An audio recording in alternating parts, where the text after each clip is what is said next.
बिहार में चल रहे एसआईआर पे संपूर्ण बिहार में रहने वाले मतदाताओं की सुप्रीम कोर्ट ने इस मामले की सुनवाई की। नई 65 लाख लोगों का नाम मतदाता सूची से मसौदा सूची से हटाए जाने की बात।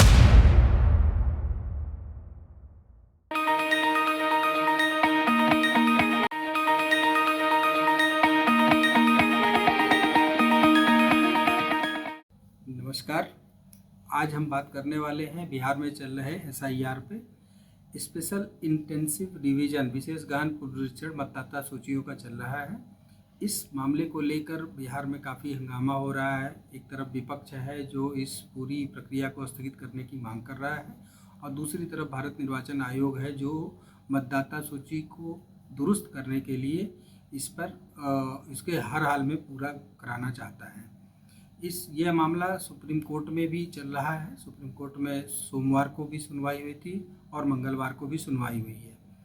सोमवार और मंगलवार की सुनवाई के दौरान जो याचीगण की तरफ से ये मांग की गई कि एसआईआर की प्रक्रिया पर रोक लगाई जाए, क्योंकि इसमें बड़े पैमाने पर मतदाताओं के नाम काटे जाने की संभावना बनती है। सुप्रीम कोर्ट की बेंच ने 2 जजों की बेंच इस पर सुनवाई कर रही थी। बेंच ने कहा कि हम सब कुछ ऑब्जर्व कर रहे हैं और देख रहे हैं। फिलहाल जिस हालत में मतदाता सूची है या ड्राफ्ट मसौदा है मतदाता सूची का, वो एज इट इज़ 1 अगस्त को पूर्व निर्धारित प्रोग्राम के अनुसार ही पब्लिश किया जाएगा। इसके बाद हम देखेंगे कि क्या करना है इस पे, और अगर इसमें कुछ ज़्यादा ऐसा गड़बड़ी की संभावना, अवैधानिक चीज़ें पाई जाती हैं तो हम इसको रिजेक्ट कर देंगे। बिहार में एसआईआर की प्रक्रिया 24 जून 2025 के एक आदेश के तहत शुरू हुई है। यह आदेश भारत निर्वाचन आयोग ने जनप्रतिनिधित्व अधिनियम 1950 की धारा 21(3) के तहत शक्तियों का प्रयोग करते हुए शुरू किया है। इसके तहत संपूर्ण बिहार में रहने वाले मतदाताओं की असलियत पहचानी जा रही है। उनको 2 फॉर्म दिए गए हैं। एक फॉर्म उनको भर के देना है और दूसरा फॉर्म उन मतदाता को रिसीविंग के तौर पे दिया जाएगा। इसमें सुप्रीम कोर्ट में पहुंची याचिकाओं में ये कहा गया है कि बीएलओ इस काम में लगाए गए हैं, वह मतदाताओं को फॉर्म की दूसरी प्रति जो रिसीविंग के रूप में मानी जाती है उसको नहीं दे रहे हैं। ऑब्जेक्शन का एक पॉइंट ये मेजर है। इसके अलावा करीब 55 लाख ऐसे लोगों का नाम शामिल है जिनको मृत बताया जा रहा है या अस्थायी रूप से दूसरे प्रदेशों में या दूसरे शहरों में शिफ्ट हो चुके हैं, उनका नाम शामिल बताया जा रहा है। विपक्ष या जो लोग याची हैं, इसमें बड़ी संख्या में याची हैं, राजनीतिक पार्टियां याची हैं, कुछ एडीआर भी इसमें ने भी याचिका दायर कर रखी है और सबकी मांग ये है कि ये 55 लाख लोग कौन हैं जिनके नाम काटे जा रहे हैं, वो इतने कम समय में कैसे मर गए। क्योंकि इसके पीछे एक तर्क ये भी है कि लोकसभा का चुनाव 2024 में ही मई जून के महीने में संपन्न हुआ था और उस समय भी मतदाता सूचियों का पुनरीक्षण किया गया था। वो पुनरीक्षण और इस पुनरीक्षण में अंतर है। इसको गहन पुनरीक्षण का नाम दिया गया। इसमें हर मतदाता की जांच हो रही है और जो चुनाव के ठीक पहले पुनरीक्षण कराया जाता है उसमें सूची को भी अपडेट किया जाता है, यानी मरने वाले लोगों के नाम हटाए जाते हैं और नए नाम जोड़े जाते हैं। जो 18 साल तक की उम्र पूरी कर चुके हैं उनके नाम जोड़े जाते हैं। ये सारी प्रक्रिया पिछले साल भी हुई थी। 1 साल के भीतर 55 लाख लोगों के मर जाने का आंकड़ा जो पेश किया गया है या रखा जा रहा है तर्कों के द्वारा विपक्ष की तरफ से सुप्रीम कोर्ट में, मुद्दा ये था। ये मामला जब 65 लाख की बार 65 लाख लोगों का नाम मतदाता सूची से मसौदा सूची से हटाए जाने की बात पर बार बार सुनवाई सामने आते रही तो जस्टिस सूर्यकांत जी ने कहा कि दस्तावेज कोई भी जाली बन सकता है। वो अगर आप आधार कार्ड और वोटर आईडी कार्ड को फर्जी करते हैं तो ज़रूरी नहीं है कि जाति प्रमाण पत्र जो बने वो सही ही बन जाए या फिर जन्म प्रमाण पत्र जो बने वो सही ही बन जाए। उन्होंने निर्वाचन आयोग को सुझाव दिया कि आपको सामूहिक बहिष्कार की जगह पे सामूहिक समावेश की भावना के साथ काम करना चाहिए, आगे बढ़ना चाहिए, ताकि इससे किसी को असुविधा न हो, किसी को मतदान का अधिकार से वंचित न होना पड़े। सोमवार और मंगलवार को सुप्रीम कोर्ट में जस्टिस सूर्यकांत और जस्टिस जॉय माल्या की बागची की बेंच ने इस प्रकरण की सुनवाई की। सोमवार को सुनवाई की अवधि बहुत कम रही और इसमें याचिकाकर्ताओं की तरफ से ये मांग की जाती रही कि इसका मसौदा सूची के प्रकाशन पर रोक लगा दी जाए, लेकिन सुप्रीम कोर्ट ने ऐसा करने से मना कर दिया। सुप्रीम कोर्ट ने एक चीज़ ज़रूर कही कि आधार कार्ड, वोटर आईडी कार्ड और राशन कार्ड, इन तीनों को प्रमाण डॉक्यूमेंट के रूप में स्वीकार करें। ये सुप्रीम कोर्ट का सिर्फ सुझाव था, मैंडेटरी नहीं बनाया था सुप्रीम कोर्ट ने, और इस पर वो सुप्रीम कोर्ट ने आगे कोई आदेश नहीं दिया था निर्वाचन आयोग को। अब जब मंगलवार को फिर से सुनवाई हुई तो वकील जो प्रशांत, सीनियर एडवोकेट प्रशांत भूषण ने तर्क रखा कि इस जिन लोगों के नाम मतदाता सूची से कट जाएंगे उनको नए सिरे से आवेदन करना होगा कि वो फिर से मतदाता बनने के लिए, और ये इसकी समयावधि इतनी कम है कि ये प्रक्रिया में शायद उनको इसका लाभ नहीं मिल पाएगा। इस सवाल के जवाब में जस्टिस बागची ने कहा कि अगर आपको लगता है कि 65 लाख लोगों का नाम मतदाता सूची से बाहर हो रहा है तो आप 15 ऐसे लोगों को मेरे सामने लेके आइएगा प्रमाण के साथ कि जिसमें वो जीवित हैं और उनका नाम मृत बना के मतदाता सूची से कट गया है, तो इसके बाद आगे हम जरूर इसको कोर्ट संज्ञान लेगा।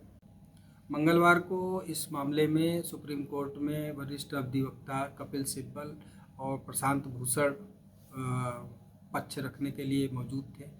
उनकी तरफ से आरोप लगाया गया कि मतदाता सूची संरक्षण की जो प्रक्रिया है इसमें लाखों लोगों के मतदान से वंचित हो जाने का खतरा है। यह और इसके पीछे जो कारण बताया गया है कि अभी जो नाम कटेंगे उनके पास मौका होगा अगले 56 दिनों के दौरान वो ऑब्जेक्शन दाखिल करें। ऑब्जेक्शन दाखिल करने के साथ साथ उनको वो डॉक्यूमेंट भी जमा करना पड़ेंगे जो उन्होंने अभी जमा नहीं किया और जिसके चलते उनका नाम कटने वाला है।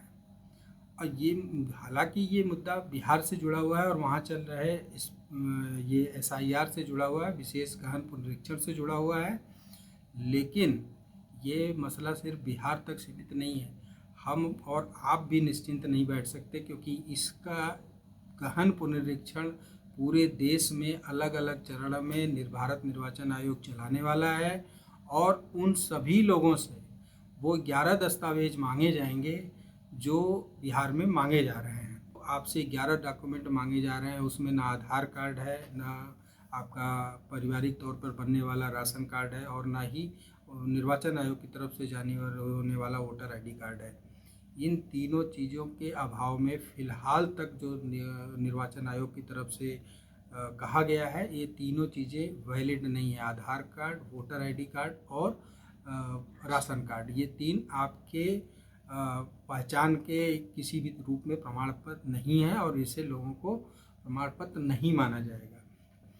इस पे ऑब्जेक्शन है। सुप्रीम कोर्ट ने भी अब जब इसकी 10 जुलाई को पहली सुनवाई के दौरान भी कमेंट किया था जज ने कि इसमें से कुछ डॉक्यूमेंट तो मेरे पास भी नहीं है या मेरे पास भी नहीं, इनको बनवाना बहुत टफ टास्क है, 30 दिन के भीतर चैलेंज है कि इसको बनवा के रख लिया जाए।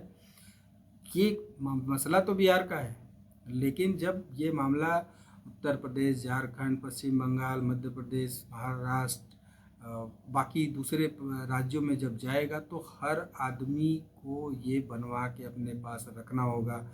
अगर हालांकि सुप्रीम कोर्ट ने अपनी 10 जुलाई की हियरिंग या फिर 28 जुलाई की हियरिंग या 29 जुलाई की जो हियरिंग हुई उसमें बार बार भारत निर्वाचन आयोग को ये सुझाव दिया है कि वह आधार कार्ड और उसके साथ वोटर आईडी कार्ड और परिवार जो आपका राशन कार्ड, इन तीनों को भी मान्यता दे, लेकिन ऑफिशियल तौर पर अभी तक निर्वाचन आयोग की तरफ से इनको वैलिड डॉक्यूमेंट नहीं घोषित किया गया है और इसमें निर्वाचन आयोग की तरफ से तर्क है कि ये बड़ी मात्रा में फर्जी बने हुए हैं, इसलिए इनको फिलहाल हम मान्यता नहीं दे रहे हैं।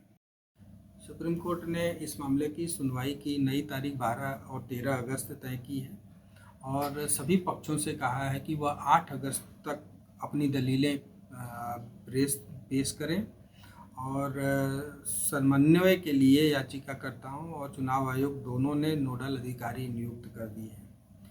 यह तो हुई बिहार की बात।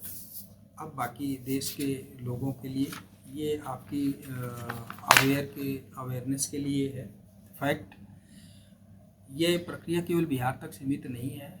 आने वाले समय में देश के सभी राज्यों में इसको धीरे धीरे करके लागू किया जाना है।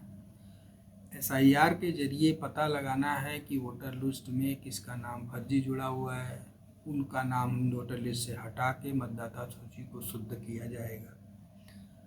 अभी तक की जो स्थितियां हैं, 12 अगस्त और 13 अगस्त को सुनवाई के बाद क्या होता है ये तो कोर्ट के फैसले के बाद ही पता चल पाएगा। लेकिन फ़िलहाल तक की जो स्थितियां हैं कि आज के डेट में निर्वाचन आयोग ने आधार कार्ड, वोटर ID कार्ड और राशन कार्ड को प्रामाणिक दस्तावेज नहीं माना है, यह कहते हुए कि इसमें बड़ी संख्या में फर्जी तौर पर बनवा लिया गया है।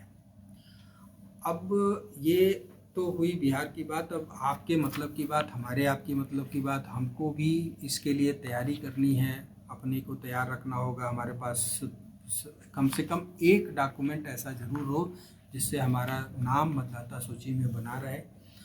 तो नोट कर लीजिए दस्तावेज, ये निर्वाचन आयोग की साइट पे भी उपलब्ध है और हम आपको बता भी रहे हैं। आप चाहे तो इसको नोट कर लीजिए। कोई एक डॉक्यूमेंट अपने पास बनवा के ज़रूर रख लीजिए।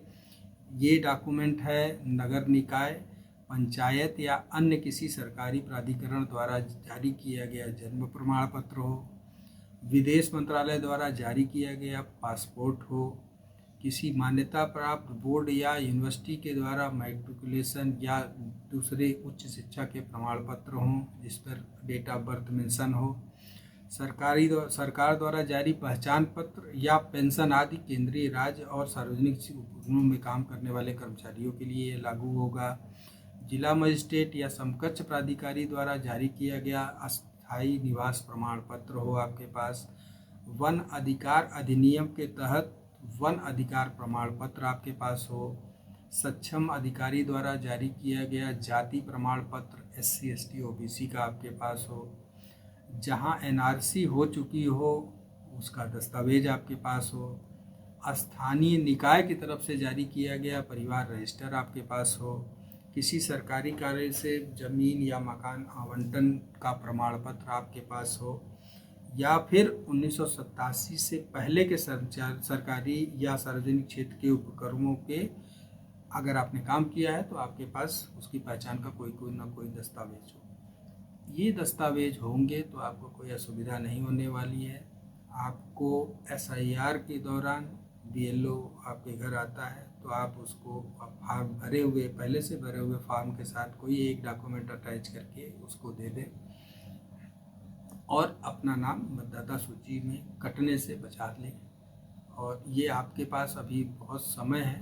बिहार में चूँकि चुनाव होने वाला है इसलिए वहाँ पे हल्ला गुल्ला थोड़ा ज़्यादा हो रहा है। बाकी स्टेट के लिए अभी काफ़ी समय बचा हुआ है। इसके बाद अभी निर्वाचन आयोग ने यह स्पष्ट नहीं किया है कि वो किस स्टेट में कराने जा रहा है, लेकिन उसकी तरफ से ये इशारा ज़रूर कर दिया गया है कि पूरे देश में कराने की उसकी योजना है। तो यह इसका मतलब ये हुआ कि पूरे देश के सभी राज्यों में रहने वाले नागरिकों के लिए को यह स्थिति एक न एक दिन फेस करनी है। वो 2 साल के भीतर हो सकता है, 1 साल के भीतर हो सकता है, 6 महीने के भीतर हो सकता है या 5 साल के भीतर हो सकता है। तो इस स्थिति को आज से ही खुद को तैयार करिए और कोई एक डॉक्यूमेंट बनवा के रख लीजिए। नमस्कार, मैं श्याम सर।